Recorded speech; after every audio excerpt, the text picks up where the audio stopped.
बच्चों, आज हम अपने चौथे पाठ के अंतिम भाग को लेकर के आपके सामने आए हैं और अंतिम भाग है आपका भाग 7वां है, भाषा और सृजनात्मकता। हम इस्लाम का उदय और विस्तार पाठ का जो है वो अध्ययन कर रहे हैं और इसके अंतिम भाग के रूप में हमने पिछली क्लास के अंदर जो इस्लामिक संस्कृति है और उसके विद्या के क्षेत्र के अंतर्गत जो प्रगति हुई है उसके बारे में हम अध्ययन कर रहे थे और उसी भाग को हम आज आगे बढ़ाते हुए इस पाठ का समापन करने वाले हैं। तो आइए सबसे पहले देखते हैं कि इसके अंदर क्या क्या विशेषताएं आएगी।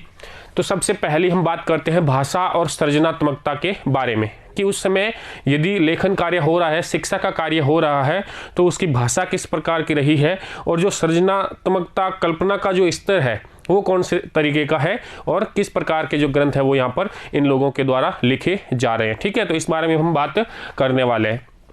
तो देखिए, हम सबसे पहले देख रहे हैं कि इस्लाम से पूर्व के काल की बात करने वाले, इस्लाम से पूर्व काल अर्थात जो इस्लाम का उदय हो रहा है उससे पहले के काल के अंदर भी यहाँ पे जो है वो विभिन्न ग्रंथों को लिखा जाता था या नहीं लिखा जाता था। इस बारे में अगर हम बात करें तो हमें एक प्रमाण मिलता है कि पहले संबोधन गीत जो है वो लिखे जाते थे। इस्लाम से पूर्व की काल की हम बात करने वाले हैं। ठीक है, संबोधन गीत का मतलब क्या हुआ कि कुछ जो कवि होते थे वो कवि अपने जो उनको शरणदाता होते थे, आश्रयदाता जो हुआ करते थे राजा, उन शरणदाताओं के वंश के गुणगान करने के लिए कुछ कविताओं की रचना करते थे जिसको वो संबोधन गीत कहते थे, या इस्लामिक संस्कृति के अंदर शब्द मिलता है इसके लिए कसीदा। क्या शब्द प्राप्त होता है?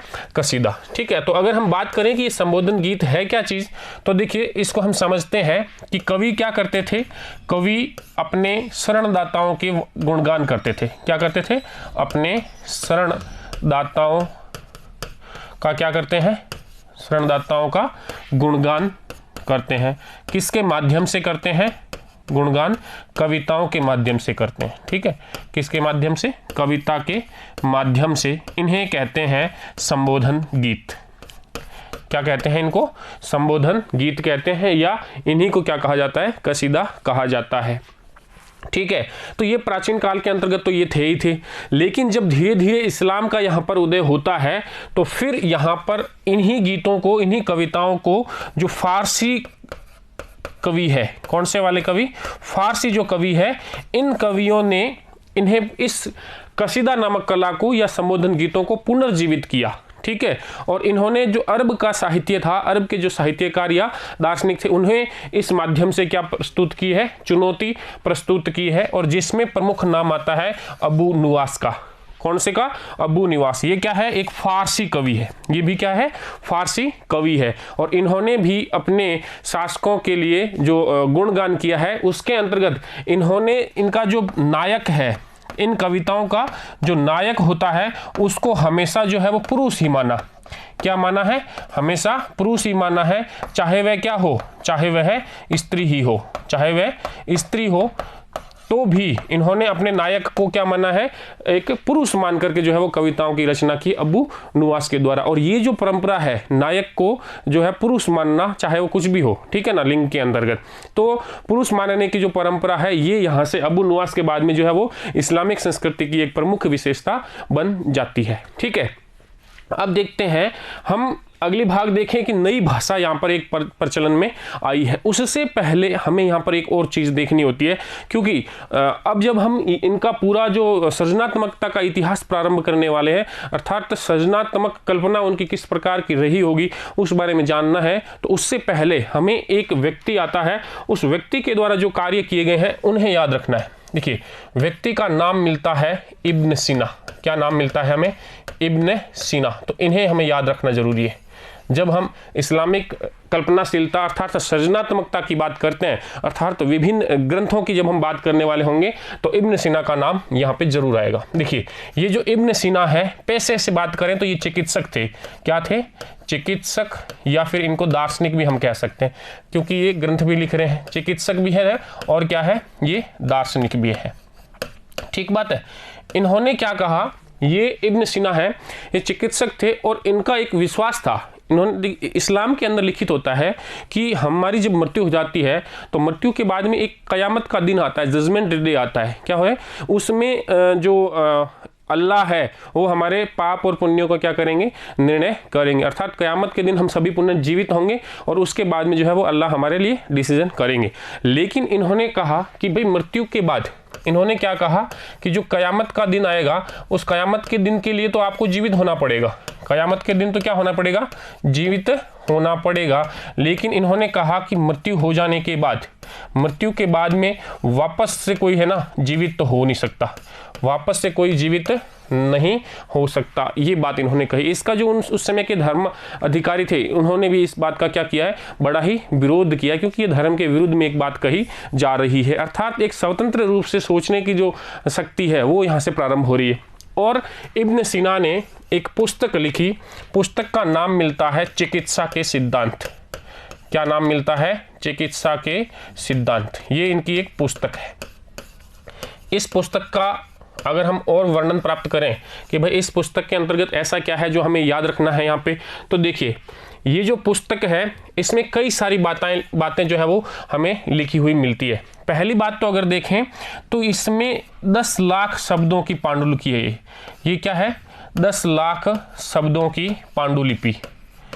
ये बहुत बड़ी बात है कि क्योंकि ये जो एक पुस्तक है उस समय लिखी गई है जिस समय इतना विकसित लिखने का जो स्रोत है वो नहीं है, लेकिन इतने ज़्यादा शब्दों की एक पांडुलिपि है। कितने, 10 लाख शब्दों की क्या है ये पांडुलिपि है। ठीक है, नेक्स्ट देखिए, नेक्स्ट इसका क्या है, इसके अंदर 760 औषधियों का वर्णन मिलता है।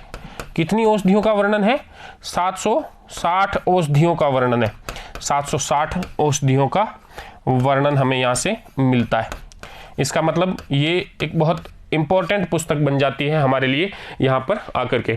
ठीक है, इसके अलावा भी इसके अंदर कई सारी बातें हैं। देखिए एक इसके अंदर क्या है, इन्होंने ये स्वयं क्या है, हमने देखा है कि ये डॉक्टर है, तो अस्पतालों के अंतर्गत आने वाले जो मरीज है, अस्पतालों के अनुभवों का वर्णन है। देखिए अस्पतालों को उस समय कहते थे बीमारिस्तान।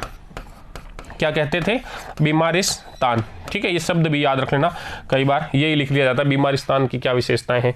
तो जो अस्पताल होते थे, इन अस्पतालों के अंदर जो प्रयोग किए जा रहे हैं, अस्पतालों के प्रयोगों और इन डॉक्टरों के अर्थात चिकित्सकों के अनुभव जो है, इन अनुभवों का जो है वर्णन इस पुस्तक में हमें प्राप्त होता है।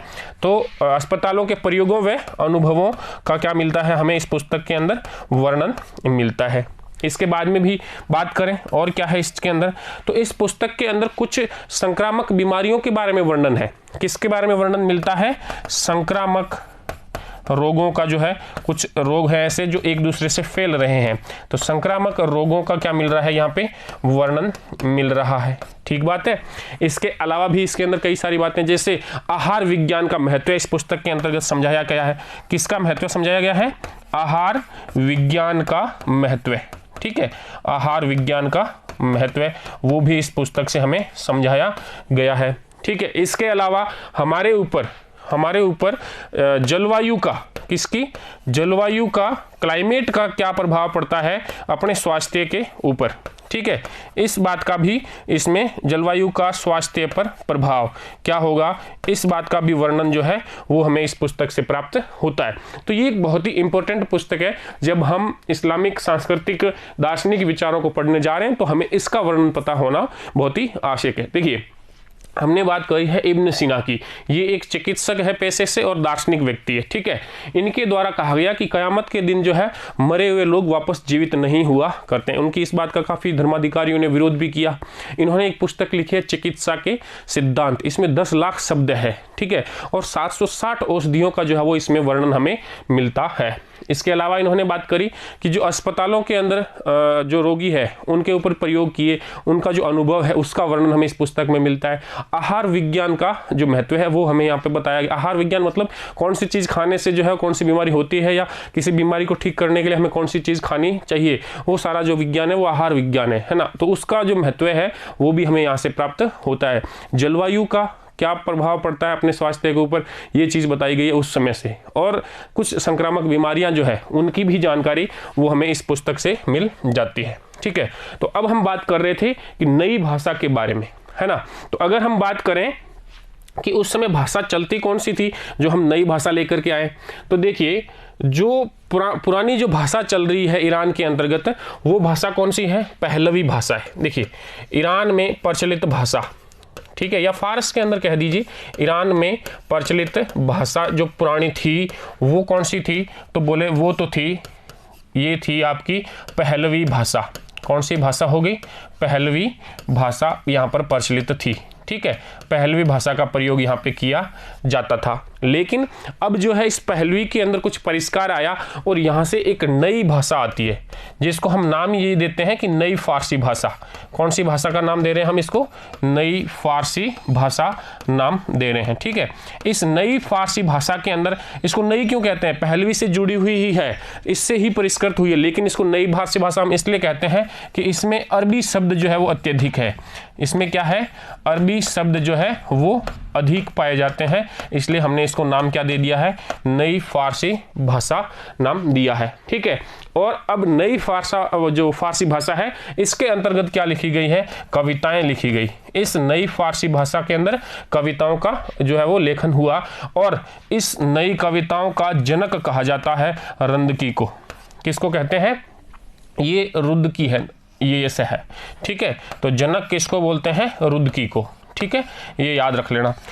तो नई फारसी भाषा की कविताओं के जनक कहा गया है रुदकी को, क्योंकि इन्होंने जो है वो इस नई फारसी भाषा के अंतर्गत जो है वो कविता लेखन का कार्य सर्वप्रथम जो है वो प्रारंभ किया है रुदकी ने, ठीक है। और रुदकी जो है ये सामानी राजवंश के दरबार में रहा करते थे, सामानी राजवंश के दरबार में, ठीक है। ये हमने पहले पढ़ लिया है, सामानी तुलूनी वगैरह जो है वो जब अब्बासी खिलाफत का जो है वो विघटन होता है तो उसके बाद में कई नई जो है वो राजवंश बनते हैं, ठीक है, जिसमें से एक कौन सा है? सामानी राजवंश। तो ये सामानी राजवंश के दरबार में रहा करते थे। कौन रहा करते थे? रुदकी। और रुदकी ने जो लिखा है उसे हमने दो भागों में बांटा है, एक तो हो गया आपका गजल और दूसरा हो गया रुबाई, ठीक है। तो देखिए गजल क्या चीज होती है और रुबाई क्या चीज होती है, इन दोनों को हम समझते हैं। इन दोनों को अगर हम देखें तो हम बात करते हैं गज़ल के बारे में। किसके बारे में? गज़ल के बारे में। तो गज़ल क्या है? ये तो छोटे काव्यात्मक गीत है। क्या है? छोटे हैं और काव्यात्मक गीत है, ठीक है, ये याद रख लेना है हमको। छोटे काव्यात्मक गीत किसको कहेंगे? गज़ल को कहेंगे। दूसरी चीज़ हमें यहाँ पे क्या मिल रही है? रुबाई, ठीक है। तो अब बात करते हैं रुबाई के बारे में कि भाई रुबाई क्या चीज़ है। तो देखिए अगर हम बात करें रुबाई के बारे में तो ये एक चतुष्पदी छंदों की रचना है। कितने पद की है? चतुष्पदी, ठीक है, छंद है इसके अंदर और छंद की रचना है, ठीक है। तो 4 पद है इसके अंतर्गत। देखिए पहले 2 पद है मुख्य है, उसके बाद तीसरा पद और फिर चौथा पद जो है उसके अंतर्गत जाकर के कविता का विकास होता है। तो इतना हमें डीप में नहीं देखना, हमें सिर्फ इतना याद रखना है कि रुबाई क्या है। रुबाई एक चतुष्पदी जो है वो छंदों के है, 4 पदों वाली छंद की जो है वो रचना ये मानी जाती है, चतुष्पदी कहते हैं इसको, ठीक है, रुबाई को। अब देखिए इस रुबाई के अंतर्गत क्या लिखा जाता है, रुबाई के अंतर्गत लिखा क्या जाएगा। तो रुबाई के अंदर जो लिखा जाना है उसमें क्या है, इसकी विषय वस्तु की अगर हम बात करें तो ये होता है प्रियतम या प्रेयसी के सौंदर्य का वर्णन। किसका? प्रियतम या प्रेयसी का सौंदर्य वर्णन जो है वो इसके अंतर्गत किया जाता है, का सौंदर्य वर्णन। पहली बात तो ये हो गई, ठीक है। दूसरी बात और क्या विशेषता है भाई इसकी, तो देखिए अगर दूसरी विशेषता की बात करें हम तो देखिए दूसरी विशेषता मिलती है किसी संरक्षक की प्रशंसा का वर्णन। क्या मिलेगा हमें? संरक्षक की प्रशंसा का वर्णन जो है वो भी हमें इससे प्राप्त होता है, संरक्षक की प्रशंसा का वर्णन। इसके अलावा तीसरी चीज के बारे में बात करें तो वो हमें यहाँ से मिलता है विभिन्न जो दार्शनिक हैं उनके विचारों की अभिव्यक्ति है। दार्शनिक के विचारों की अभिव्यक्ति भी इसके माध्यम से करते थे, ठीक है। तो कुल मिलाकर के हमने बात की कि इन जो ये हमने बात करी है रुबाई के बारे में, तो रुबाई की जो विषय वस्तु है उसके बारे में हम बात कर रहे हैं। तो ये 4 पदों वाली एक छंद की रचना है जिसमें प्रियतम या प्रेयसी के सौंदर्य का वर्णन है, या फिर जिनमें संरक्षक की प्रशंसा का जो है, संरक्षक मतलब जैसे कोई व्यक्ति है तो उसके गार्जियन हो गए, अभिभावक हो गए, या फिर कोई राजा हो गया किसी कवि का संरक्षक, ठीक है ना। तो उन संरक्षकों की प्रशंसा का क्या किया गया है, वर्णन किया गया है। उसके बाद में हम बात करते हैं तो अगला भाग आता है अपने पास दार्शनिकों के विचारों की, इसमें क्या मिलती है हमें, अभिव्यक्ति प्राप्त होती है। ठीक बात है। तो कुल मिलाकर के हमने अभी तक बात करी है कि भाई शुरुआत से लेकर के हमने भाषा और सृजनात्मकता की बात की, और इसके अंतर्गत हमने देखा कि इस्लाम से पूर्व के काल के अंतर्गत यहाँ पे संबोधन गीत यानी कि कसीदा प्रचलित थे। ये किसी शासक की जो है वो प्रशंसा करने के लिए गाए जाते थे या लिखे जाते थे। ठीक है, इनके अंदर विकास हुआ, और विकास किसने खास तौर से किया है, अबू नुवास ने पुनः इनको जीवित किया है, कसीदा की प्रथा को, परंपरा को। ठीक है, और अबू नुवास ने जो है वो नायक जो है वो सदैव किसको माना, एक नई परंपरा डाली पुरुष को मानने की। चाहे उस कविता की नायक जो है वो स्त्री है, लेकिन उसको जो नाम दिया गया वो पुरुष का नाम दिया गया है। ये परंपरा यहाँ से इन्होंने प्रारंभ कर दी। उसके बाद में हमने अबू नुवास के बाद में इब्न सीना नामक एक व्यक्ति के बारे में पढ़ा, उसके द्वारा एक ग्रंथ लिखा गया है चिकित्सा के सिद्धांत, उसके बारे में हमने जाना। फिर हमने कहा कि यहाँ पे पहले पहलवी भाषा थी, लेकिन अब पहलवी भाषा के स्थान पर यहाँ पर जो है वो नई फारसी भाषा आ गई, जिसमें अरबी शब्द जो है वो क्या है, ज़्यादा, इसलिए इसको नई फारसी भाषा हम कहते हैं। जो इस भाषा का जो जनक है कविता का, वो कहते हैं रुदकी को। ये सामान्य राज दरबार के अंदर रहा करते थे, और इस रुदकी ने 2 रूप दिखाए हैं इस भाषा के अंतर्गत कविता के, जो है गजल और रुबाई। गजल हमने कह दिया छोटे काव्यात्मक गीत है, और रुबाई क्या है, 4 पदों वाली छंदों की एक रचना है, जिसका विषय वस्तु की हमने बात करी कि विभिन्न प्रियतम या प्रेयसियों के सौंदर्य का वर्णन किया जाता था इसके माध्यम से, या फिर अपने संरक्षकों की जो प्रशंसा की जाती थी इसके माध्यम से, या फिर दार्शनिक लोग जो है वो अपने विचारों की अभिव्यक्ति जो है वो इसके माध्यम से करते थे।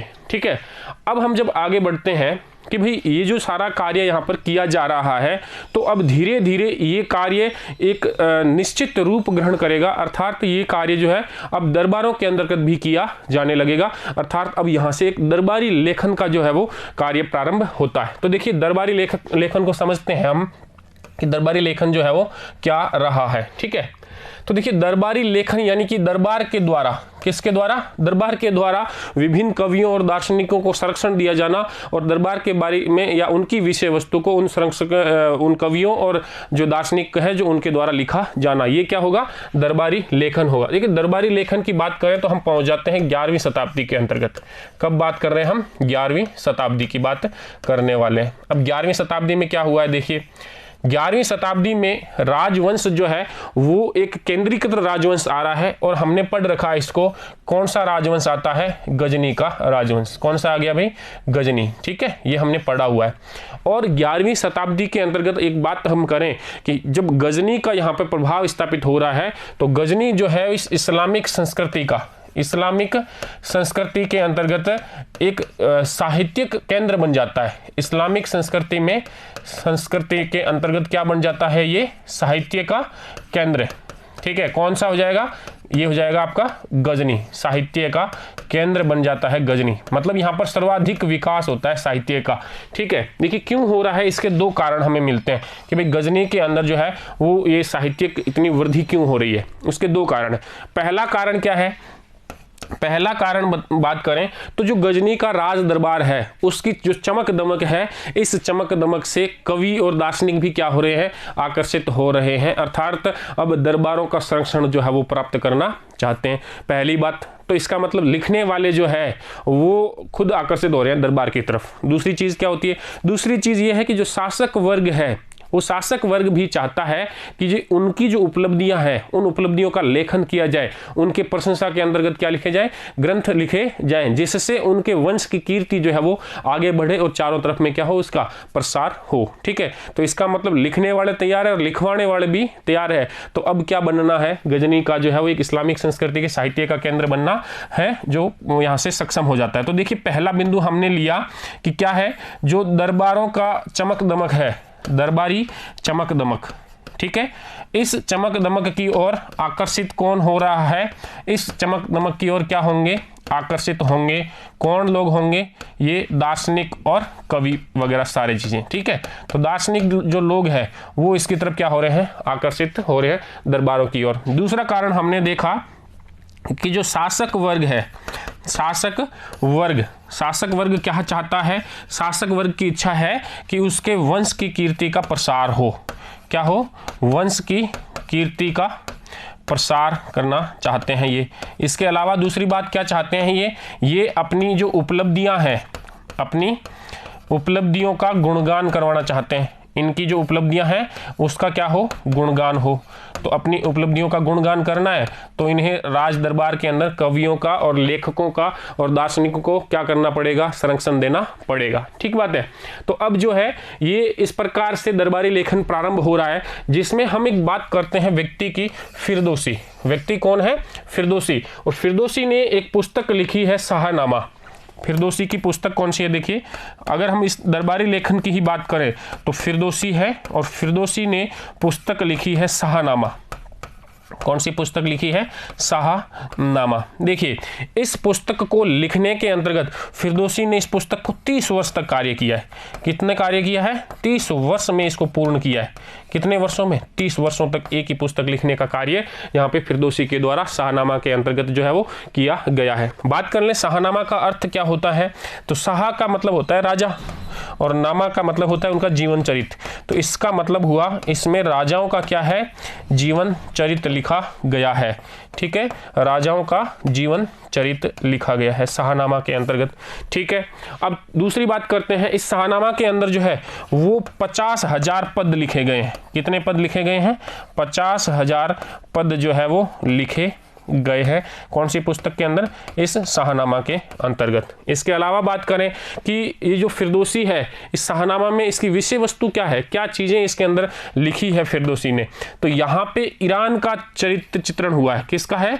ईरान का चित्रण है इसके अंतर्गत। ईरान का इतिहास समझ ले हम, क्या है? ईरान का इतिहास है। और कब से लेकर के कब तक का है, तब बात करते हैं कि ये जो इतिहास है ये प्रारंभ से लेकर के और कहाँ तक के है? ईरान पर अरबों की विजय तक का जो है वो इतिहास है। ईरान पर अरबों की विजय। ठीक है, तो ये जो समय काल है प्रारंभ से लेकर के और जब ईरान के ऊपर अरबों की विजय हो जाती है, तो इस समय काल का पूरा जो इतिहास है वो शाहनामा के अंदर फिरदौसी के द्वारा लिखा गया है। ये एक दरबारी लेखन का अपने पास में क्या है? अनुपम उदाहरण प्राप्त होता है। कौन सा व्यक्ति? फिरदौसी, जिसके द्वारा क्या लिखा गया है? शाहनामा लिखा गया है। ठीक है, इसके अलावा देखिए ये जो गजनी सल्तनत है या जो गजनी का साम्राज्य है, इस गजनी का ही प्रभाव है कि भारत के अंदर भी आगे चल करके जब हम सल्तनत काल में पहुंच जाते हैं तो उस समय भारत के अंतर्गत भी प्रशासन की मुख्य भाषा या कह दे सांस्कृतिक भाषा है, वो कौन सी भाषा बन जाती है? ये फारसी भाषा ही बन जाती है। तो फारसी जो है वो भारत तक भी यहाँ पे पहुंच जाती है। भारत के अंदर भी प्रशासन की भाषा के रूप में जो है वो इसका प्रयोग किया जाने लगा। किसकी वजह से? गजनी साम्राज्य की वजह से ही किया जाता है। ठीक बात है। तो इस भाग के अंतर्गत हमने अभी देखा है कि हमने दरबारी लेखन के बारे में बात की। दरबारी लेखन प्रारंभ क्यों हो रहा है? गजनी का जो है उसमें बहुत उत्कर्ष हुआ है और गजनी के अंतर्गत जो दरबार की चमक दमक है वो कवि लोग उससे आकर्षित हो रहे हैं, जबकि जो शासक है वो क्या करना चाहते हैं? अपनी उपलब्धियों का गुणगान करवाना चाहते हैं। इसी बाबत जो है फिरदौसी के द्वारा शाहनामा की रचना की गई। राजाओं का जीवन चरित्र है ये इस शाहनामा के अंतर्गत। ठीक है, और ये 30 वर्षों में पूर्ण की है इन्होंने। इसमें 50,000 जो है वो क्या लिखे गए? फिरदौसी के द्वारा पद लिखे गए हैं। ठीक है, इसके अलावा इसमें लिखा क्या है? इसकी विषय वस्तु क्या है? कि इसकी विषय वस्तु है ईरान का इतिहास है, प्रारंभ से लेकर के अरबों की विजय तक का इतिहास जो है वो इसके अंतर्गत दर्शाया गया है। ठीक है, तो इस प्रकार से ये कई सारी पुस्तकें लेखन जो है वो प्राप्त हो रहा है। इसके अलावा भी कई सारी और पुस्तकों का लेखन प्राप्त हुआ है, उसकी हमें एक सूची भी मिलते हैं, तो उसको हम देख लेते हैं कि हमें क्या सूची जो है वो प्राप्त हो रही है। एक पुस्तक विक्रेता है इब्न नदीम। क्या नाम मिलता है? इब्न नदीम। ठीक है, ये पुस्तक विक्रेता है इब्न नदीम और इनके द्वारा पुस्तकों की एक सूची मिली है। क्या मिली है? एक पुस्तकों की सूची मिली है जिसे कहते हैं किताब अल फहरिस्त। क्या कहते हैं? किताब अल फहरिस्त। ठीक है, ये जो किताब अल फहरिस्त है इसी को कहते हैं किताबों की या पुस्तकों की सूची कहा जाता है। इब्न नदीम की दुकान से ये हमें सारी चीजें मिली है। तो देखिए, अगर हम बात करें कौन कौन सी पुस्तकें मिली है? तो पहली यहाँ पे मिली है कलीला और दिमना। कौन सी पुस्तक है? कलीला और दिमना। तो इनके बारे में देखिए क्या चीज़ें हैं कि ये कलीला और दिमना क्या है। ये कलीला और दिमना जो है वास्तविक रूप से इस कहानी के दो पात्र है। कहानी के क्या है? दो पात्र है, दो पात्र है, ठीक है। और ये जो दो पात्र है ये वास्तव में क्या है? जानवर है, गिदड़ है, ठीक है। और इन गिदड़ों का नाम दिया गया है कलीला और दिमना, ठीक है। तो कहानी के लिए दो पात्र हैं। पहली बात तो हमने ये की इसके बारे में।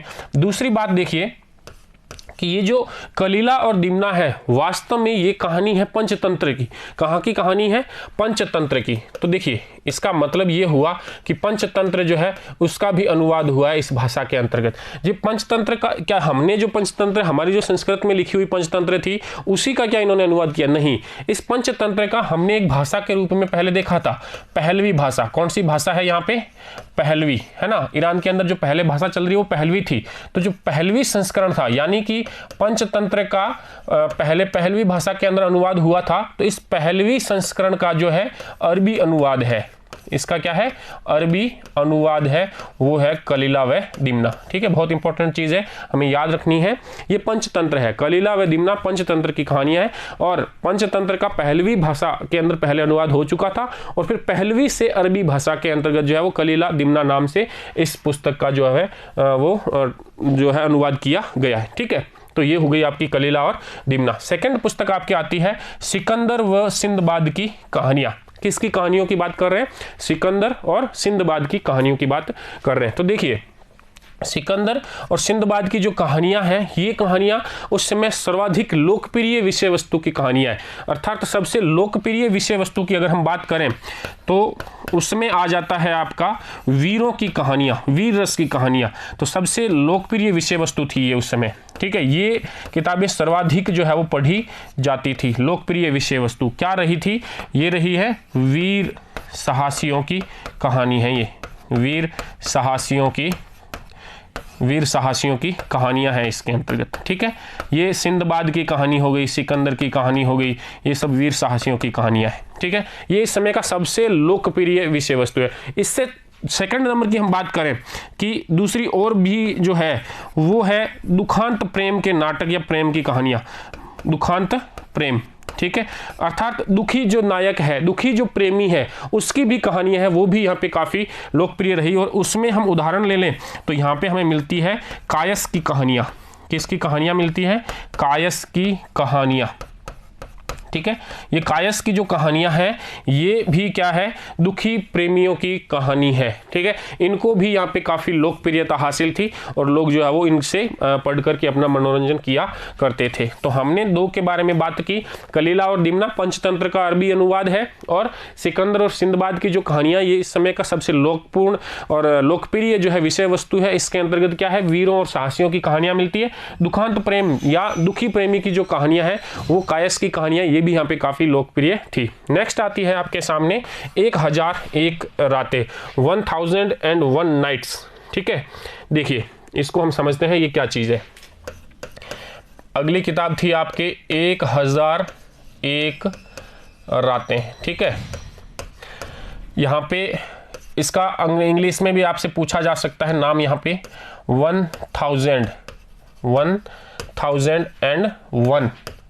1001 नाइट्स, ठीक है। ये इसका इंग्लिश नाम है। बात वही है, चीज़ें वही है। 1001 रातें, इसमें क्या होता है?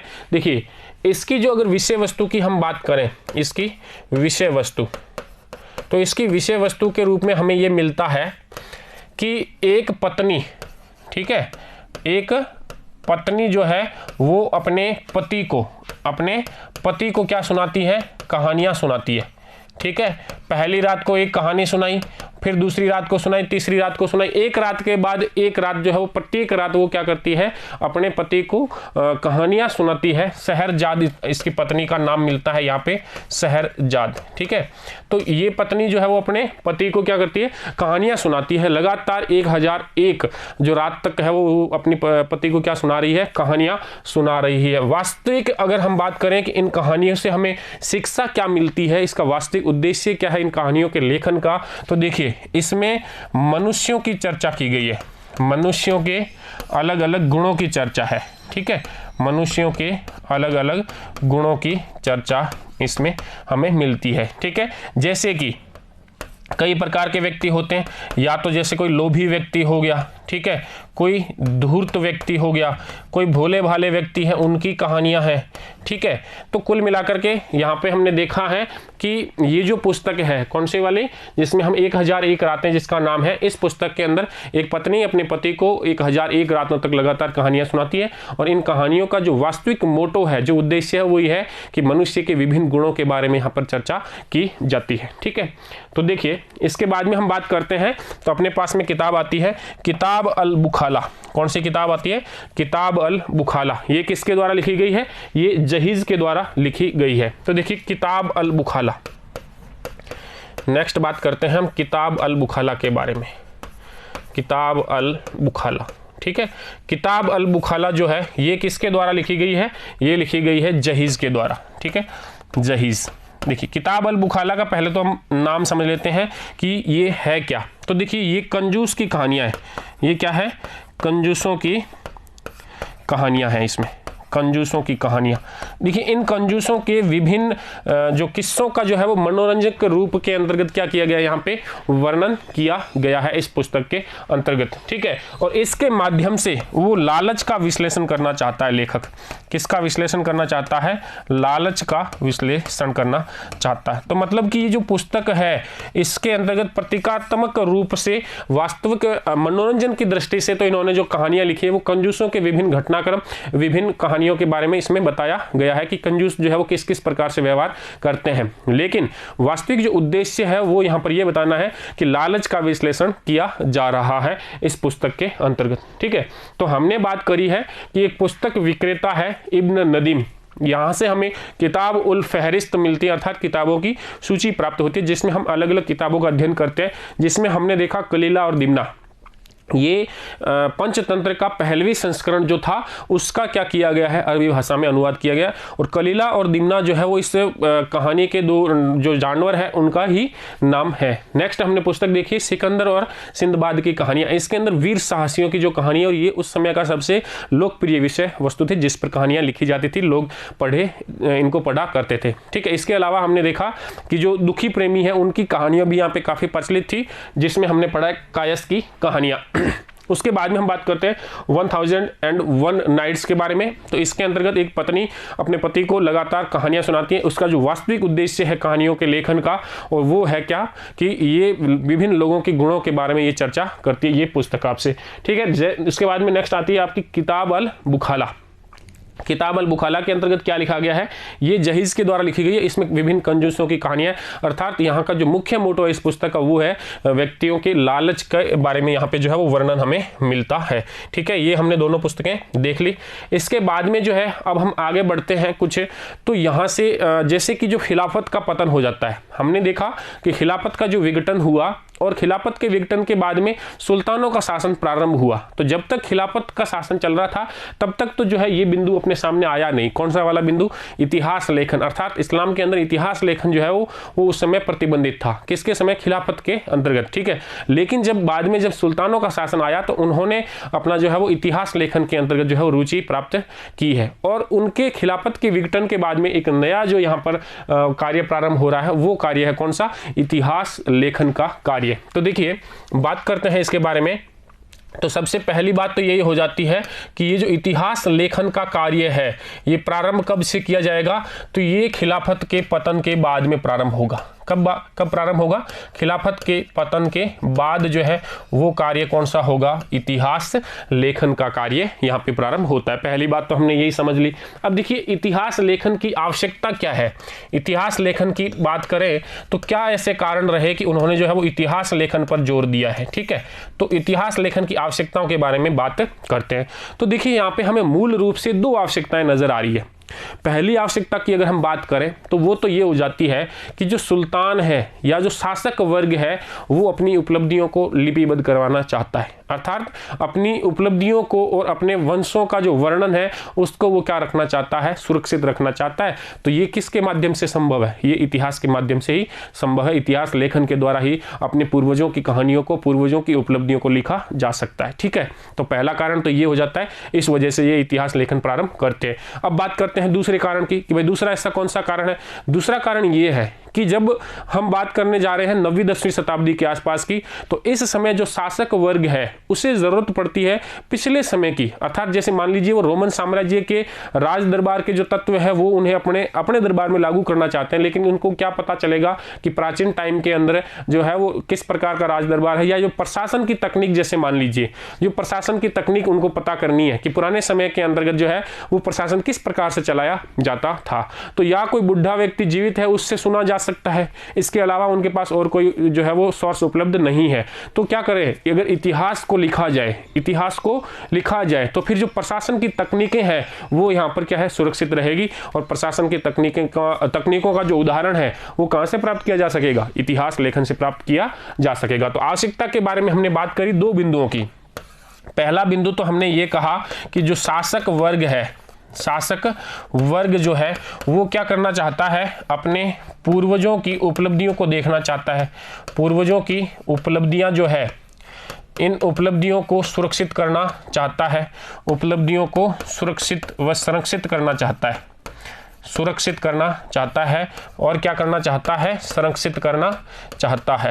ठीक है, तो सुरक्षित व संरक्षित करना है किसको, पूर्वजों की उपलब्धियों, स्वयं की उपलब्धि भी वो सुरक्षित करना चाहेंगे, क्योंकि उनके बाद में जो आने वाली पीढ़ी है वो उनकी उपलब्धियों के बारे में जान पाएगी इतिहास के अध्ययन के द्वारा। ठीक है, और दूसरी चीज क्या है, हमने दूसरी चीज के बारे में बात की कि अगर कोई प्रशासन की तकनीक मान लो कि प्रचलित रही हो, प्रशासन की तकनीक जो है वो कोई अगर प्रचलित रही हो, तो प्रशासन की तकनीकों का उदाहरण अगर हमें लेना है तो वो हम कहाँ से प्राप्त कर पाएंगे, तो वो हम कहाँ से, ये हम इतिहास लेखन के द्वारा ही प्राप्त कर पाएंगे। ठीक बात है, तो इसलिए यहाँ पर क्या प्रारंभ हो रहा है, इतिहास लेखन प्रारंभ हो रहा है। अब बात करते हैं कि इतिहास लेखन जो प्रारंभ हुआ है, तो इस इतिहास लेखन में कौन सी पुस्तकें लिखी गई है उसके बारे में देखते हैं। तो देखिए, पहली एक चीज हमें यहाँ पर मिल रही है, अनसब अल अशरफ जो है बालाधुरी के द्वारा लिखी गई।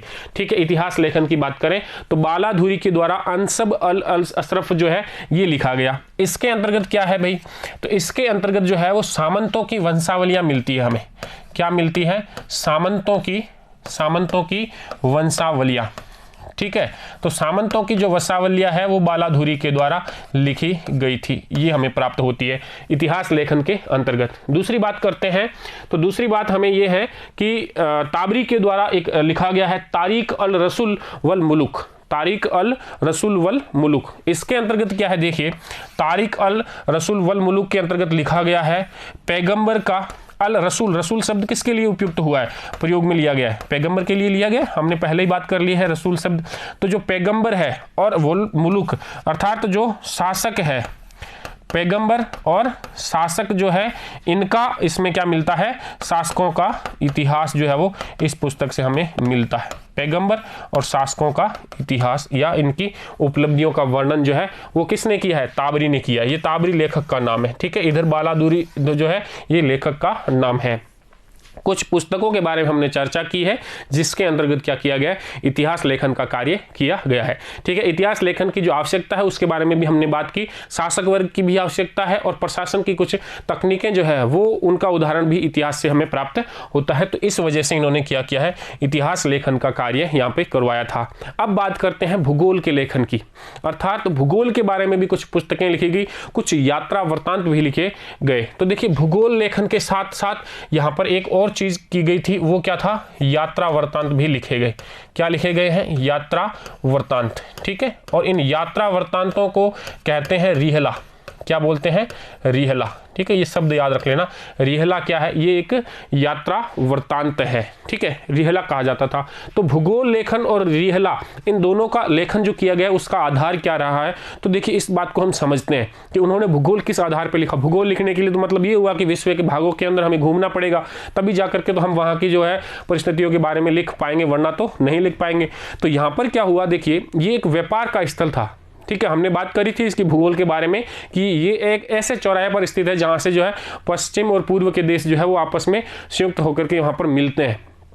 तो इस वजह से यहाँ पे यूनानी हो गए, ईरानी हो गए, भारतीय हो गए, कई प्रकार के व्यापारी जो है वो यहाँ पर आया करते थे। और इन व्यापारियों के द्वारा, इन व्यापारियों के कथनों से, इन व्यापारियों के विचारों से, इन व्यापारियों के ज्ञान से इन्होंने जो है वो भूगोल के बारे में लिखा। और तो और इन्होंने भूगोल को कई भागों के अंदर, अर्थात उस समय के बसे हुए जो शहर हुआ करते थे, बसे हुए विश्व का जो भाग था, उस भागों को उन्होंने कई भागों के अंतर्गत विभाजित भी किया। तो आइए देखते हैं इसको। हमने बात करी कि जो यहाँ पर यूनानी व्यापारी है, कौन से वाले? यूनानी हो गए, या फिर हो गए ईरानी, या फिर हम बात कर लें भारतीय। इन व्यापारियों के द्वारा, भारतीय ये जो व्यापारी है, ये सभी यहाँ पर आया जाया करते थे। और इन व्यापारियों के कथन जो हुआ करते थे विभिन्न क्षेत्रों के बारे में, इन व्यापारियों के जो विचार हुआ करते थे विभिन्न क्षेत्रों के बारे में, और इन व्यापारियों के ज्ञान का उपयोग करते हुए इन्होंने क्या किया? भूगोल लेखन किया। ठीक है, इन चीज़ों के आधार पर इन्होंने क्या किया है? भूगोल लेखन का कार्य किया है। ठीक, पहली बात तो ये हो गई। अब इनके भूगोल लेखन किस स्तर तक का था उसकी अगर हम बात करें तो इनका भूगोल लेखन जो है वो उच्च स्तर तक पहुंचा था। इन्होंने बसे हुए भाग का मतलब, बसे हुए भाग का मतलब समझ रहे हो ना, जो विश्व का बसा हुआ भाग है, बसे हुए भाग को, अर्थात वो वाला एरिया जिससे इनको सारे समुद्र के बारे में भी जानकारियां यहाँ से इनके पास में नहीं है कि वे उस पर ग्रंथ लिख सकें, इतनी बड़ी जानकारी नहीं है। हालांकि वो समुद्र से परिचित है, व्यापार करते हैं समुद्री मार्ग के द्वारा, लेकिन कौन कौन से समुद्र है, क्या क्या भाग है, कितने समुद्र है, वो सारी जानकारियां इनको पता नहीं है। लेकिन लगभग जो बसा हुआ भाग है, अर्थात जहाँ पे लोग निवास करते हैं विश्व के अंदर, तो उसे हम कह रहे हैं बसे हुए भाग का नाम दे रहे हैं। तो इस बसे हुए भाग को इन्होंने 7 जलवायु के अंतर्गत विभाजित किया है। कितने? 7 जलवायु के अंतर्गत क्या किया है? इन्होंने बांट दिया है। ठीक है, ये बात है। तो इसका मतलब ये हुआ कि अगर हम वर्तमान के अंतर्गत भी बात करें महाद्वीपों के बारे में, तो वो भी हमें है ना, जिस प्रकार से जलवायु के आधार पर बंटे हुए प्राप्त होते हैं, उसी प्रकार का जो है वो लेखन लगभग उन्होंने उस समय यहाँ पर इस भूगोल के बारे में किया है। ठीक है, तो यहाँ पर ये बात आ रही है कि उनका भूगोल लेखन भी जो है एक उच्च श्रेणी को प्राप्त कर चुका है, जिसके अंतर्गत हमने कुछ पुस्तकों के नाम लिखे हैं, उसके बारे में हम चर्चा करते हैं। जैसे कि एक पुस्तक आपके सामने लिखी गई है, मुरून अल दहाब मसूदी के द्वारा लिखी गई है। किसके द्वारा ये लिखी गई है? मसूदी के, अल मसूदी जो है उसने ये पुस्तक लिखी है, मुरून अल दहाब। मुरून अल दहाब का अगर शाब्दिक अर्थ की हम बात करें तो ये होता है स्वर्णिम घास स्थली। क्या अर्थ है? स्वर्णिम घास स्थली, इसका ये शाब्दिक अर्थ है। और इसके अंदर क्या है? मुरूब अल दहाब की जो मसूदी की जो पुस्तक है, ये वास्तव में अगर इसकी विषय वस्तु की बात करें तो इसकी विषय वस्तु के अंतर्गत देखिए, भूगोल तो है ही है, भूगोल तो है ही है, लेकिन साथ ही साथ इसमें किसके बारे में वर्णन मिलता है? इसके अंतर्गत जो है वो सामान्य इतिहास भी इसकी विषय वस्तु है। भूगोल और सामान्य इतिहास, ये दोनों चीजें जो है वो इस मुरून अल दहाब पुस्तक की विषय वस्तु मानी गई है। और इस पुस्तक के अंतर्गत कौन सी? इसी मसूदी की जो पुस्तक है, इसी पुस्तक के अंतर्गत यहाँ पे चर्चा हुई है विभिन्नताओं की, विविधताओं की, अर्थात यहाँ पर जो विविधताएं हैं विश्व के अंदर, विभिन्न विविधताएं। ठीक है, इन विविधताओं के बारे में भी यहाँ पर इस पुस्तक के अंतर्गत जो है वो हमें चर्चा मिलती है। ठीक है, तो ये इस पुस्तक की विषय वस्तु हो गई, मुरून अल दहाब की मसूदी की जो पुस्तक है उसके बारे में। नेक्स्ट आपके पास में पुस्तक आती है वर्णनात्मक भूगोल, ये लिखी गई है मुकद्दसी के द्वारा। ठीक है, और ये जो वर्णनात्मक भूगोल है, इसकी अगर हम विषय वस्तु की बात करें, वर्णनात्मक भूगोल की अगर विषय वस्तु की अगर हम बात करें तो इसमें विभिन्न मनुष्यों का तुलनात्मक अध्ययन मिलता है। विभिन्न मनुष्यों का क्या मिलता है? तुलनात्मक अध्ययन। विभिन्न मनुष्यों का तुलनात्मक अध्ययन करना इस पुस्तक की विषय वस्तु है। ठीक है, तुलनात्मक अध्ययन कहाँ से मिल रहा है? ये हमें मुकद्दसी की पुस्तक से प्राप्त हो रहा है, वर्णनात्मक भूगोल के अंतर्गत मुकद्दसी की पुस्तक है। नेक्स्ट आती है आपकी तहकीक ए हिंद। ये पुस्तक किसकी है भाई? अल बरूनी की पुस्तक है, और भारत के संबंध में इसमें काफ़ी जो है वो वर्णन दिया गया है। तो यहाँ पर देखिए, ये जो तहकीक ए हिंद पुस्तक है अल बरूनी के द्वारा लिखी गई है, 11वीं शताब्दी की पुस्तक है। कौन सी है? 11वीं शताब्दी की पुस्तक है। और 11वीं शताब्दी के अंतर्गत इस्लामिक क्षेत्र से, इस्लामिक राज्य से, इस्लामिक सोच के दायरे से आगे बढ़ करके अन्य संप्रदायों के जो विभिन्न महत्व के तत्व है उन्हें ग्रहण करना और उनके बारे में लिखना, ये प्रथम बार जो है यहाँ पर प्रयास किया जा रहा है। किसके द्वारा किया जा रहा है? तहकीक ए हिंद के अंतर्गत अल बरूनी के द्वारा किया जा रहा है। इससे पहले जो है वो इस्लामिक क्षेत्र से बाहर जाकर के और इस्लाम के अन्य जो संप्रदाय, इस्लाम के अलावा जो संप्रदाय है, उन संप्रदायों की किसी विशेष बात को ग्रहण करना, उनसे महत्व को ग्रहण करना, ये यहाँ पर अभी तक दृष्टिगोचर नहीं हुआ था। लेकिन यहाँ पे पहली बार 11वीं शताब्दी के अंदर जाकर के एक ऐसा कार्य किया जा रहा है कि अन्य संप्रदायों के तत्वों को भी जो है यहाँ पर ग्रहण किया जा रहा है, उस पर जो है वो लिखा जा रहा है। ठीक है, तो ये हुआ आपका भूगोल लेखन का अध्ययन। हमने बात करी कि भूगोल लेखन जो है उस समय का उत्कृष्ट स्तर का था। उन्होंने पूरे जो बसा हुआ विश्व था उसको 7 जलवायु के भागों के अंतर्गत विभक्त किया। हमने कुछ पुस्तकों के बारे में देखा है, जिसमें हमने मुरुन अल गहाब पुस्तक है जो मसूदी की, इसमें देखा कि इसमें विभिन्न जैव विविधताओं का जो है वो उल्लेख किया गया है। ये भूगोल और सामान्य इतिहास की विषय वस्तु पर आधारित पुस्तक थी। उसके बाद में हमने मुकद्दसी की वर्णनात्मक भूगोल के बारे में बात की, तो इसमें हमने कहा कि इसमें विभिन्न मनुष्यों के बारे में आपस में क्या किया गया है? तुलनात्मक अध्ययन किया गया है। उसके बाद में हम बात करते हैं तहकीक ए हिंद अल बरूनी की। ये 11वीं शताब्दी की एक सर्वोत्कृष्ट रचना है, जिसके अंतर्गत इस्लाम के अलावा अन्य जो संप्रदाय है उनके महत्व की बातों को भी यहाँ पे स्थान दिया गया है। ठीक बात है। अब हम आगे बढ़ते हैं तो हमने सामने आता है एक अगला टॉपिक हमारा, इस्लामिक स्थापत्य कला। ठीक है, और इस इस्लामिक स्थापत्य की अगर हम बात करें तो इस स्थापत्य के अंतर्गत जो सबसे ज़्यादा इमारतें बनी है वो है धार्मिक इमारतें। किस प्रकार की इमारतें बनी है? ज़्यादातर धार्मिक इमारतें। ठीक बात है। तो एक तो ये याद रखना है हमें कि इस्लामिक स्थापत्य के अंदर से जो सर्वाधिक जो निर्माण हुआ है संरचनाओं का, वो किसका हुआ है? धार्मिक इमारतों का निर्माण हुआ है। और इन धार्मिक इमारतों के निर्माण में भी एक जो मूल बात हमें ध्यान रखनी है वो है इनके आधारभूत ढांचे की। अगर हम बात कर लें कि इन इमारतों का आधारभूत जो ढांचा है, आधारभूत ढांचा जो है, इसके अंदर जो है वो एक समानता प्राप्त होती है। सभी प्रकार की जो हो गई इमारतें होगी यहाँ पे, उनका आधारभूत ढांचा जो है वो समान ही रहता है। देखिए आधारभूत ढांचा क्या क्या है उसकी अगर हम बात करें तो प्रत्येक इमारत के अंदर गुंबद हमें प्राप्त होता है। क्या प्राप्त होता है? गुंबद प्राप्त होता है। इसके अलावा हमें मीनार जो है वो हर एक इमारत से प्राप्त होती है। ठीक है, इसके अलावा गुंबद हो गया, मीनार हो गया, और खंभों पे आधार, खंभों पर आधारित छत। ठीक है, खंभों पर आधारित छत जो है वो लगभग यहाँ पे अब हर एक इमारत के अंदर प्रचलित हमें दिखाई देती है। इसके अलावा मेहराब, ये भी अब लगभग हर एक इमारत के अंदर हमें यहाँ पे प्राप्त होता है। ठीक है, ये ठीक है। इसके अलावा खुला सहन, ये भी हम याद रख सकते हैं।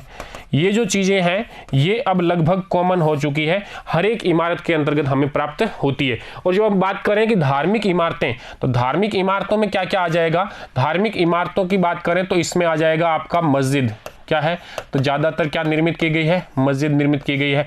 आकृति के अंतर्गत जो है ये काफ़ी बड़ी बनाई जाती थी। किसी एक शहर के अंदर हमने बात भी करी थी कि शहर की जो मुख्य संरचना होती थी वो ये मस्जिद होती थी और काफ़ी बड़ी होती थी, दूर से दिखाई दे जाए इतनी। ठीक है, दूसरी बात करें तो यहाँ पर धार्मिक इमारतों के रूप में बनाए गए थे मकबरे। क्या बनाए गए थे? मकबरे बनाए गए थे। तीसरी बात करें यहाँ पर तो धार्मिक इमारतों के रूप में ही बनाए गए थे यहाँ पे इबादत खाना।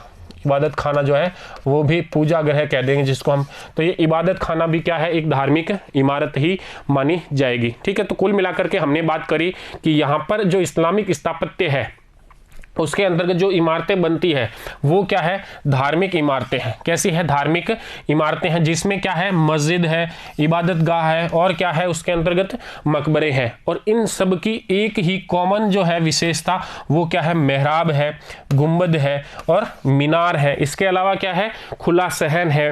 ठीक है, खंभों पर आधारित जो है वो छत है। ये कुछ विशेषताएं हैं जो यहाँ की प्रत्येक इमारत के अंदर हमें यहाँ से दृष्टिगोचर होती है। ठीक है, तो यदि हम किसी एक इमारत की मूल संरचना की अगर हम बात करें तो देखिए, अगर हम एक इमारत की मूल संरचना को देखें तो जैसे कि हम बात कर लेते हैं एक मस्जिद के बारे में। क्या बात करते हैं कि एक मस्जिद का जो है वो आकृति किस प्रकार से बनी हुई होती थी, उसका निर्माण जो है वो किस प्रकार से हुआ करता था। ठीक है, तो जो ये मस्जिद है, प्रत्येक मस्जिद के अंदर क्या होता था? एक खुला प्रांगण होता है। क्या होता है? एक खुला प्रांगण होता है। पहली बात तो ये, आंगन बोल दे प्रांगण बोल दे एक ही बात है, ठीक है ना। तो ये खुला जो प्रांगण होता है इसके मध्य में, इस आंगन के या प्रांगण के मध्य में एक फव्वारा लगा हुआ होगा। क्या होगा? फव्वारा, ठीक है। अब फव्वारा उपलब्ध नहीं है तो कम से कम वहां पे क्या बना हुआ होगा? एक जलाशय तो बना हुआ होगा ही होगा, ठीक है। तो फव्वारा या जो जलाशय है वो उस प्रांगण के मध्य में यहाँ पर बनाया जाएगा। पहली बात तो ये इस प्रांगण की विशेषता। अब ये जो प्रांगण है, ये प्रांगण जो है ये खुलेगा कहाँ पर? ये आगे चल करके एक बड़े कमरे में खुलेगा। किस में खुलेगा? एक बड़े कमरे में खुलता था, ठीक है, बड़े कमरे में।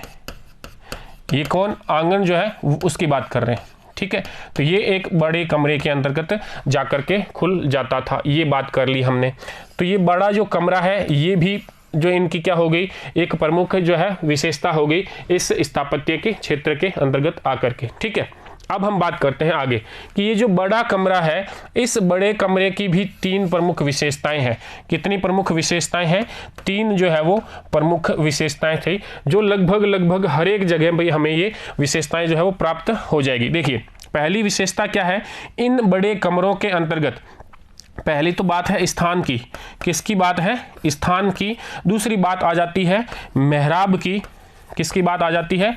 मेहराब की। और तीसरी बात यहां पर आ जाती है मंच की। किसकी बात आ जाती है? मंच की। देखिए ये समझते हैं क्या चीजें हैं। ये जो बड़ा कमरा है, प्रत्येक बड़े कमरे के अंदर, मस्जिद के अंदर जो बड़ा कमरा होगा, उस कमरे के अंदर जो स्थान की बात करें तो यहां पर प्रार्थना के लिए आने वाले, प्रार्थना के लिए आने वाले व्यक्ति, यानी कि नमाज कह लें हम इसको, क्या है? नमाज हेतु, ठीक है।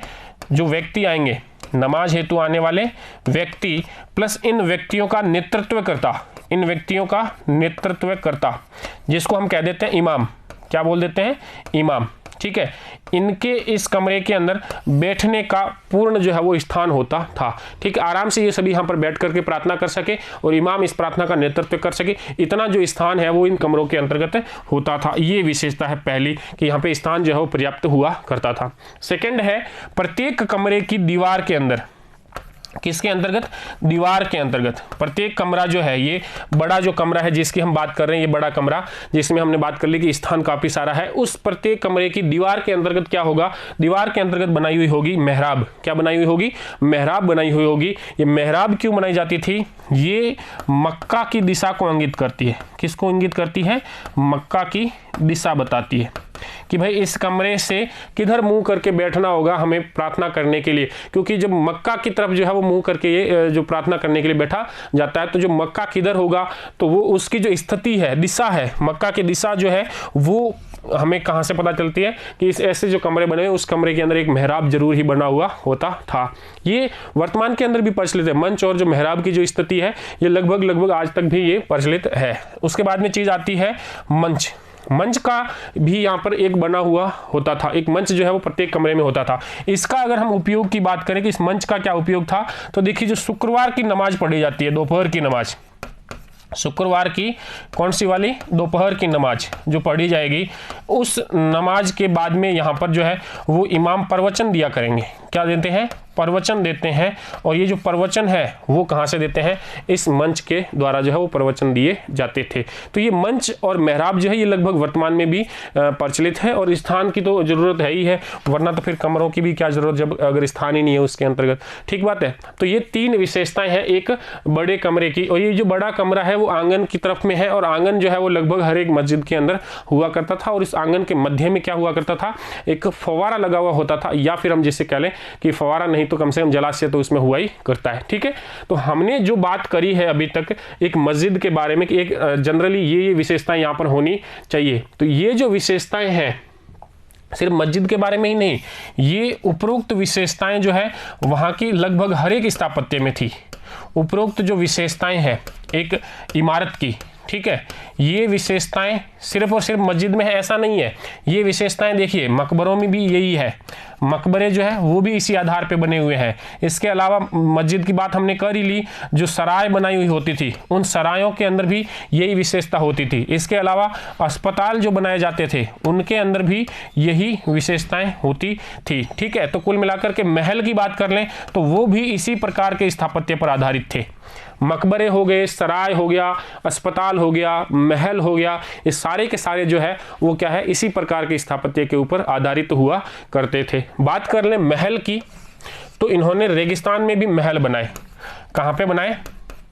रेगिस्तान के अंतर्गत, ठीक है। रेगिस्तान में क्या बनाए? रेगिस्तान में महल बनाए, ठीक है। ये जो रेगिस्तान के अंदर इन्होंने महल निर्मित करवाए हैं, इन महलों के अंदर भी विशेषता तो यही है, लेकिन ये महल जो है यहाँ पर इनके ठाट के प्रतीक है। किसके? ठाट या शान शौकत के प्रतीक है ये महल। यहाँ पर इन महलों के अंदर विभिन्न विलासिता की वस्तुएं प्राप्त होती है, विलासिता के साधनों से भरपूर होता था ये, विलासिता पूर्ण जो है ये महल हुआ करते थे। ये जो है महल इनके शिकार खेलने के समय में या मनोरंजन के लिए ये विश्राम स्थल के रूप में प्रयोग में लिए जाते थे। किसके रूप में? विश्राम स्थल के रूप में, ठीक है, विश्राम स्थल के रूप में ये प्रयोग में लिए जाते थे। कौन सी वाली बात कर रहे हैं हम? इन महलों की बात कर रहे हैं, या नखलिस्तान महल बोलेंगे इनको। क्या बोलेंगे? नखलिस्तान महल। नखलिस्तान क्यों बोल रहे हैं हम महल इनको? क्योंकि रेगिस्तान को ये लोग क्या बोलते हैं? नखलिस्तान ही बोलते हैं। और जो नखलिस्तान के अंदर महल बनाए जाएंगे उनको क्या बोलेंगे? नखलिस्तान महल के नाम से ही हम जानेंगे। ऐसे कुछ जो महल है इनके हमें उदाहरण भी मिलते हैं। एक फिलिस्तीन से प्राप्त हुआ है, एक जॉर्डन से प्राप्त हुआ है इस प्रकार का महल, ठीक बात है। तो देखिए हम बात कर रहे थे इन महलों के बारे में, हमने बात करी शुरुआत से लेकर के कि भाई यहाँ पे इस्लामिक स्थापत्य वो धार्मिक इमारतों के प्रकार का था, ठीक है, जिसके अंतर्गत क्या आ जाएगा? मस्जिद, इबादतगाह, मकबरे वगैरह आ जाएंगे। और इनकी एक मूल संरचना जो है वो आधारभूत ढांचा है वो लगभग सभी में एक जैसा ही था। जैसे कि क्या? मेहराब है, मीनार है, गुम्बद है और खुला सहन है, और इसके अलावा क्या है? खुले जो स्तंभों के आधार पर जो है वो छत जो है बनी हुई होती थी। ये एक आधारभूत ढांचा है, वो सभी जगह मिलता है और इस प्रकार के ढांचे सभी जगह बनाए गए थे। तो यहाँ पर महलों का भी निर्माण हुआ, वो भी इसी प्रकार से, अस्पतालों का, सरायों का, मस्जिदों का, मकबरों का, सभी का इसी प्रकार से निर्माण हुआ। हमने बात करी मरुस्थलों के बारे में, तो हमने कहा नखलिस्तान यानी रेगिस्तान के अंदर जो है वो महल बनाए गए थे, जिसमें हमने बात कर ली विलासिता के साधन ये यहाँ पर हुआ करते थे। हमने बात करी है फिलिस्तीन के अंदर जो रेगिस्तान के अंदर महल बनाया गया है उसको याद रख लेना, खिरबत अल मफजर। क्या नाम है? खिरबत अल मफजर। और जॉर्डन के अंदर भी इस प्रकार का एक महल प्राप्त हुआ है, कुसाइर अमरा। क्या नाम मिलेगा? कुसाइर अमरा जॉर्डन के अंदर है और फिलिस्तीन के अंतर्गत है। अब ये जो महल बनाए गए हैं इन महलों को भी सजाया गया है, और जो सजाया गया है तो उसकी जो स्थापत्य कला के साथ साथ एक नई विशेषता जुड़ जाती है, वो है चित्रकला। तो आइए इसके बारे में थोड़ा अध्ययन कर लेते हैं कि चित्रकला यहाँ पर किस प्रकार की रही होगी। तो देखिए हमने बात करी कि यहाँ महल है और उन महलों को क्या किया गया है? सजाया गया। लेकिन इस्लाम जो है वो मनुष्य का, अर्थात किसी प्राणी का, मनुष्य या जानवर कोई भी हो, प्राणी के चित्रों का अंकन करने से मनाही करता है। अर्थात इस्लाम के अंतर्गत क्या है? ये चीज प्रतिबंधित है। इस्लाम में प्राणियों का चित्र, किसका चित्र? प्राणियों का चित्रांकन करना ये प्रतिबंधित है, ठीक है। प्राणियों का चित्रांकन यहाँ पर नहीं किया जा सकता था। तो चित्रकला विकसित हुई तो फिर प्राणियों का चित्र बनाना ही नहीं है तो फिर क्या बनाएंगे ये लोग? तो देखिए यहाँ पर इन्होंने चित्रकला के रूप में दो भागों के अंतर्गत विकास किया है। पहली बात करते हैं हम खताती और सेकंड बात करते हैं हम अरबेस्क के बारे में। तो देखिए समझते हैं इसको, खताती क्या है और अरबेस्क क्या है। तो देखिए पहली बात करते हैं खताती की। तो खताती का मतलब हो गया सुंदर लेखन कला का विकास। खताती का मतलब क्या हुआ? सुंदर लेखन कला, ठीक है। तो सुंदर लेखन कला के द्वारा जो है वो सजाना, यहाँ पर वो क्या कहलाएगा? खताती कहलाएगा। और सेकंड चीज है अपने पास में अरबेस्क। सेकंड क्या है? अरबेस्क। देखिए अरबेस्क का क्या मतलब होता है, इससे अगर हम समझें तो अरबेस्क का तात्पर्य ये हुआ कि आप जो है प्राणियों का चित्र नहीं बना सकते, लेकिन ज्यामितीय आकृतियां तो बना सकते हैं ना। तो ज्यामितीय आकृतियां, कौन सी आकृतियां? ज्यामितीय प्लस वनस्पति के चित्र बना सकते हो। तो वनस्पतीय, ज्यामितीय और वनस्पतीय आकृतियों का चित्रांकन जो है वो क्या कहलाएगा? अरबेस्क कहलाएगा, ठीक है। ये दो बातें याद रखनी है हमें, एक तो खताती प्रकार की और दूसरी कौन सी? आपकी अरबेस्क कला। देखिए खताती के अंतर्गत हमने देखा खताती कौन सी होती है? खताती जिसमें क्या है? सुंदर लेखन कला का विकास किया जाएगा। और दूसरी हमने देखा अरबेस्क। अरबेस्क में क्या होगा? ज्यामितीय आकृतियां बना सकेंगे या वनस्पति आकृतियां। इन दोनों को हम कौन सी शाखा के अंतर्गत रखते हैं? अरबेस्क के। अब ये जो खताती है इसको भी हमने पुनः दो भागों में बांट दिया है। देखिए, एक तो ये जो खताती है इसका प्रयोग किया जाता है इमारतों के ऊपर, किसके साथ? इमारत के साथ। और दूसरा जो है इसका प्रयोग किया जाता है किताबों में, ठीक है, किताब के अंतर्गत। तो देखिए दोनों को देखते हैं। इमारत के अंदर क्या किया जाएगा? तो इमारत के अंदर जो है उसकी जो दीवारें हैं इमारत की, या जो गुंबद है या जो मीनार बनाई हुई है, मेहराब बनाए हुए हैं, इनके ऊपर जो है वो कुरान के अंश को जो है वो सुंदर हस्तकला के अंतर्गत जो है वो लिखा जाएगा। बढ़िया सी हैंड राइटिंग में क्या करेंगे? कुरान के अंश लिखेंगे। क्या लिखेंगे? कुरान के अंश जो है वो इनके ऊपर उत्कीर्ण करेंगे। तो ये इससे भी सजावट का कार्य हुआ। अब जो किताब के पृष्ठ है, किताब के जो पृष्ठ है, उनका जो मेन पेज है, मुख्य भाग है, मुख्य पृष्ठ जो है, उनके ऊपर क्या किया जाएगा? चित्रांकन किया जाएगा। लघु चित्रांकन कहते हैं इसको। क्या बोलेंगे इसको? लघु चित्रांकन के द्वारा जो पुस्तक है इनको क्या किया जाएगा? सजावट किया जाएगा। हमने अभी जो पुस्तकें पढ़ी थी, कलीला व दिमना, इसके अलावा सिकंदर और सिंदबाद की कहानियाँ, जो मूर्खों की कंजूसों की जो कहानियाँ हैं वो वाली कहानियाँ, कायस की जो है कहानियाँ, उन कहानियों के बारे में जो भी हमने अभी किताबें देखी, उन सारी किताबों का जो है वो उनके ऊपर क्या किया गया है? उनके कवर पेज के ऊपर जो है वो लघु चित्रांकन करके उनको सजाया गया है। ठीक है, इस लघु चित्रांकन के अंतर्गत जो है ये चीज़ भी शामिल हो जाएगी। कौन सी वाली? अरबेस्क की, अर्थात उस पर ज्यामितीय आकृतियां भी बनाई गई है और वनस्पति आकृतियां भी किताबों के ऊपर भी बनाई गई है। खताती और अरबेस्क दोनों प्रकार की कला जो है अपने पूरी होगी। इमारतों पर भी बनाई गई और पुस्तकों के ऊपर भी जो है वो इनका लेखन कार्य किया गया था।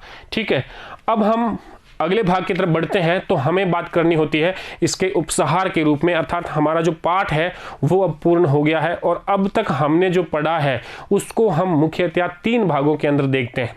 देखिए, हमने कुल मिलाकर के जो इस्लामिक संस्कृति पढ़ी है, इस संस्कृति के 3 भाग पढ़े, है ना। तो 3 भाग कौन कौन सा है देखते हैं कि एक भाग हमने पढ़ा वो है धर्म, ठीक है, दूसरा भाग हमने यहाँ पर देखा वो है यहाँ के समुदाय, और तीसरा भाग जो हमने देखा वो है यहाँ की राजनीति। ठीक है, तो हमने इस पूरे पाठ के अंतर्गत 3 चीजें पढ़ी है, धर्म पढ़ा है, समुदाय पढ़ा है और राजनीति यहाँ पर जो थी उसे पढ़ा है। और जब हम बात करते हैं शुरुआत के अंतर्गत, अर्थात हम बात कर लें कि 7वीं शताब्दी की क्या स्थिति रही थी, तो देखिए इसको हम समझ लेते हैं।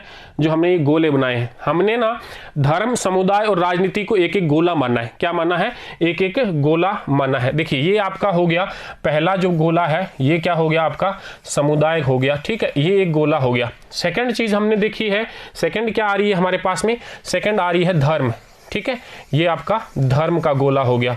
ठीक है, और तीसरी जो चीज आई है अपने पास में वो मान लीजिए अपनी क्या है? राजनीति। ये क्या आ गई अपने पास में? तीसरी चीज आ गई राजनीति। तो इस प्रकार से अगर हम देखें तो इस गोले के अंदर हमें धर्म कहीं अलग से नहीं दिखाई दे रहा, हमें समुदाय कहीं अलग से दिखाई नहीं दे रहा और हमें राजनीति भी कहीं अलग से दिखाई नहीं दे रही है। इसका मतलब तो ये हुआ कि 7वीं शताब्दी के अंदर की ये स्थिति है। ये कौन सी स्थिति है? ये है आपकी 7वीं शताब्दी की स्थिति। ठीक है, 7वीं शताब्दी की स्थिति। ठीक, पहली बात तो ये हो गई 7वीं शताब्दी की स्थिति। तो 7वीं शताब्दी की स्थिति की बात तो हमने करी कि ये है कि धर्म, समुदाय और राजनीति जो है वो आपस में गोले जो है एक दूसरे से गुंथे हुए हैं, अर्थात इनमें कहीं कोई विभेदीकरण या अलग अलग चीजें दिखाई नहीं दे रही है। लेकिन हम जब आगे बढ़ते हैं, कुछ समय आगे बढ़ते हैं, अर्थात हम पहुंच जाते हैं 12वीं शताब्दी के अंतर्गत। कब की बात कर रहे हैं? अब 12वीं शताब्दी। ठीक है, तो जब हम 12वीं शताब्दी में जाते हैं तो 12वीं शताब्दी के अंदर पहुंचने पर हमें कुछ स्थिति जो है वो अलग दिखाई दे रही है। सबसे मुख्य स्थिति जो इसमें हमें दिखाई दे रही है वो यहाँ पर हमें राजनीति अलग हो रही है। राजनीति क्या हो रही है? यहाँ से धर्म और समुदाय से अलग हो रही है। धर्म और समुदाय भी हमें अलग होता हुआ नजर आ रहा है, लेकिन जो सांसारीकरण की प्रक्रिया है वो इतनी तेज इसमें हुई नहीं है कि ये धर्म और समुदाय जो है वो यहाँ से पूर्णतः अलग हो जाए। इसका मतलब ये हुआ कि धर्म और समुदाय जो है वो अभी भी आपस में क्या है? जुड़े हुए हैं। ठीक है, तो धर्म और समुदाय जो है वो तो अभी भी आपस में जुड़े हुए हैं और यहाँ से अलग जो हो गया वो तत्व कौन सा हो गया? राजनीति का जो तत्व है वो यहाँ से अलग हो गया। 12वीं शताब्दी के अंतर्गत आते आते हमने देखा कि इस्लामिक संस्कृति से राजनीति का तत्व अलग हो गया, अर्थात राजनीति को अब धर्म और समुदाय से जोड़ करके नहीं देखा जा रहा है। इस प्रकार से हमने इस चौथे पाठ को कुल मिलाकर के 7 भागों के अंतर्गत जो है वो पूर्ण कर लिया है। 7 भागों में हमने इस पूरे पाठ को पढ़ा है और इसमें हमने अलग अलग भाग देखे हैं, जिसके अंतर्गत हमने सबसे पहले इस इस्लामिक संस्कृति का परिचय प्राप्त किया था। लेखन इसका जो किया जा गया है वो कहाँ से, किस स्रोतों से हमें पूरा ये प्राप्त हुआ है, उसके बारे में बात करी थी। फिर हमने इस्लाम के उदय के बारे में जाना था कि पैगम्बर मोहम्मद साहब ने किस प्रकार से इस्लाम का उदय किया और उसे मक्का और मदीना के अंदर स्थापित किया। उसके बाद में हमने बात करी थी कि किस प्रकार से पैगम्बर मोहम्मद की मृत्यु के बाद में जो है वो यहाँ पर खिलाफत का जो है वो एक नया टर्म आता है अपने पास और खिलाफत का उदय होता है। खिलाफत के उदय के अंतर्गत हमने प्रथम 4 खलीफाओं के बारे में बात करी थी और उसके बाद में हमने बात करी थी कि खिलाफत का भी क्या होता है, विघटन होता है। और यहाँ पर पहले उमैया राजवंश आता है, उसके बाद अब्बासी राजवंश आता है और फिर जो है आंतरिक कलह प्रारंभ होती है और आंतरिक कलह के द्वारा जो है वो ये साम्राज्य जो है विघटित होता है और विभिन्न नए राजवंश जो है यहाँ पर बनने लग जाते हैं। उसके बाद में हमने कहा कि यहाँ पे तुर्क का जो है वो आगमन होता है और तुर्कों के बाद में यहाँ पर सेल्जुक तुर्कों का जो है वो आगमन हुआ और सेल्जुक तुर्कों के काल में पुनः जो है ये सत्ता जो है संगठित हुई और इस संगठित सत्ता का एक अन्य सत्ता के साथ यानी कि ईसाइयों के साथ में टकराव हुआ, जिसे हमने धर्म युद्ध के अंतर्गत जाना था। ठीक है, इस संपूर्ण इतिहास, राजनीतिक इतिहास के बाद में हमने इसके सांस्कृतिक और आर्थिक पक्ष को जाना।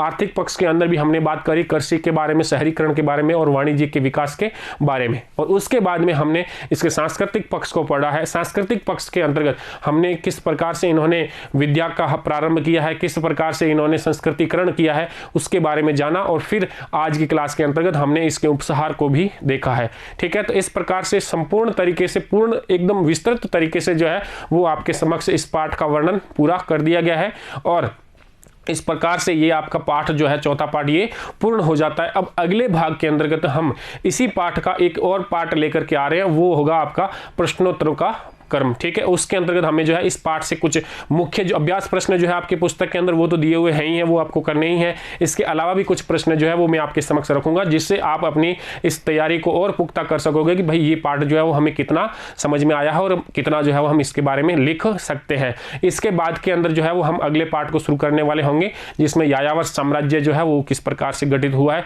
और उसके अंदर किस किस प्रकार से परिवर्तनों के साथ में वो विकास के पथ पर आगे बढ़ता है। तब तक के लिए धन्यवाद।